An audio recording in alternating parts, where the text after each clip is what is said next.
Hi there, this is Dr. Kurt Jiris. I'm here with my friend Dr. Mike Licona talking about his new book by Zondervan Academic, Jesus Contradicted, Why the Gospels Tell the Same Story Differently. Mike, you went and studied this fellow named Plutarch. Sounds like that fellow from the Hunger Games film trilogy. Who was Plutarch? Why is he important to the study of differences in the Gospels? Well, Plutarch is regarded largely by classicists to be the greatest ancient biographer. He was born right around the year 40 and died shortly thereafter, or after the year 120.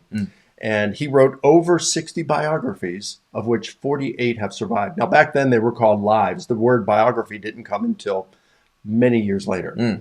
But yeah, 48 have survived. Much of what we know about the ancient world comes from Plutarch.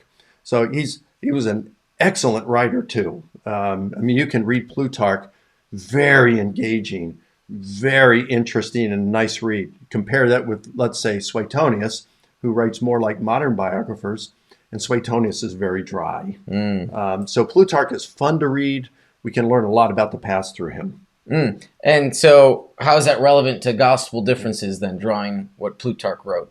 Well, we can see how what Plutarch gives us a very unique opportunity. So as I said, there are multiple stories. In fact, there are 36 stories that Plutarch tells 2 or more times between 9 of those 48 lives that have survived. And of those 36, 30 contain differences.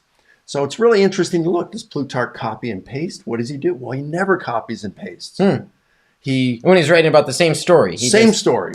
He doesn't copy and paste his own work. Never. It's fresh, it's new. Which is kind of interesting because in the compositional textbooks and the preliminary exercises, the progymnasmata mentioned by Theon and Quintilian, they say that historians, among others, orators, poets, but historians, they are supposed to paraphrase not only their own writings, but also the writings of others. And we see Plutarch here is paraphrasing his own writings as we compare how he tells the same story differently. He will transfer what one person said to a different person and have them say the same thing, usually in order to simplify the account or something like that. So anyway, what we do is we see him applying these progymnasmata, these preliminary exercises that are in the compositional textbooks. But then also we see Plutarch doing some other things, compositional devices, and things like compression, conflation, displacement, transferal, things like this. And we see patterns of this occurring over and over in his writing. So it's like, okay, he's the greatest biographer. What if we read the Gospels in view of these same kind of compositional devices if we look at the differences in them? And when we do, it's like, whoa! It's like you're putting on a when your eyes start to go bad in your 40s and you need reading glasses, or your late 30s.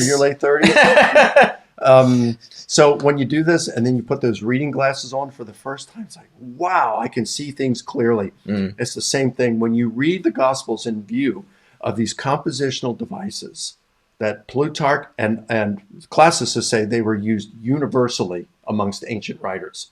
When you look at this, it's like so much more comes into focus. It's almost like reading the Gospels afresh for the first time, right? Again. Yeah, great. Well, if you want to learn more about Plutarch and some of those compositional devices, check out Mike's new book, Jesus Contradicted, Why the Gospels Tell the Same Story Differently. We've got the link in the description below.